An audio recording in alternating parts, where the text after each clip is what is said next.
The president's inauguration raised a record-breaking $107 million. And to this day, we still don't know where big chunks of that money came from. With helps from hundreds of volunteers pouring over pages and pages of SEC filings, the Huffington Post's Christina Wilkie turned up evidence that some of the president's donors were recorded incorrectly, or may have even tried to hide their identities. Now, thanks to Wilkie and her crowdsourced reporting, the president's inaugural committee is admitting its financial report was riddled with errors, vowing to correct the many faulty donor records. They even resolved the case of one Isabel T. John, who gave a reported $400,000 to the inaugural committee and who does not seem to exist, according to public records. Her listed address in New Jersey is an empty lot. According to inaugural spokesperson, Isabel and John Tonelli are the real donors, and the donation was made by wire transfer from Citibank, which used that address to facilitate the transfer. I'm joined now by Christina Wilkie, White House reporter for the Huffington Post. Christina, you've been doing great work on this, and what it seems to me as a sort of top-level thing is that a lot of this is pretty shoddy in terms of what's actually in that document. Yes, I think the word you're looking for is probably negligent. You know, these are campaign, or not campaign, they're inaugural contributions. So the reporting requirements are serious, and the FEC requires that you report not only the name of the donor, but that donor's address. You're not allowed to report the routing address of your bank as your address. You're not allowed to report the address of a friend of yours who gave you their access code to use.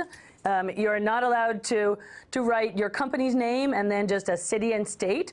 And all of these happened multiple times in this 500-page document. You've also got these LLCs where we just don't know anything about who's giving the money here. And not like, we're not talking $100, $200. We're talking like $25,000.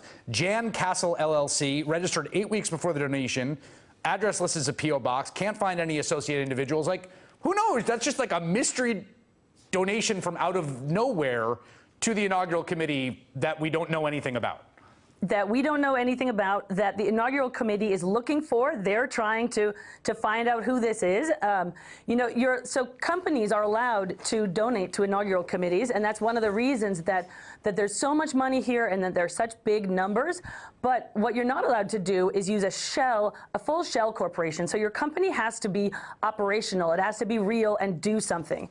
And so when we saw this company that had been founded just 8 weeks before, chances are in 8 weeks they haven't had enough time to do anything to make that $25,000 that they then turned over to the Trump inauguration. So it really should, I mean, it raises big red flags, and it's exactly the kind of shell corporation. This is part of the reason that you're not allowed to give straight corporate money to political campaigns, because once you open up that door, it becomes really hard all of a sudden to tell who is who. So here's another one. This is another perfect example. It's a FEC record for Frank A. Rodriguez, another $25,000 from Singapore, says the U.S. citizenship verified, but the listed address doesn't seem to exist. Frank, if you're watching, get in touch. Let us know. Let us know what the deal is. But like, again, is that I mean, the question in all this stuff, and partly because some of this stuff is shown to be errors, is error or deception? That is sort of the core question to me.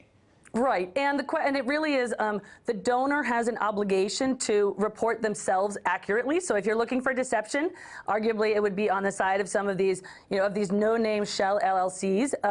But there's also a responsibility on the part of the committee, especially when they're taking, you know, enormous donations like this Isabel T. John, this $400,000, for them to verify who this money is coming from, so that they report it correctly by the law. You know, and so yeah, all we know is that Rodriguez lives in a seedy part of Singapore, and that's it. All right. Well, that's a good tease for Detective Novel, Christina Wilkie. Thank you very much. Hey there, I'm Chris Hayes from MSNBC. Thanks for watching MSNBC on YouTube. If you want to keep up to date with the videos we're putting out, you can click subscribe just below me, or click over on this list to see lots of other great videos.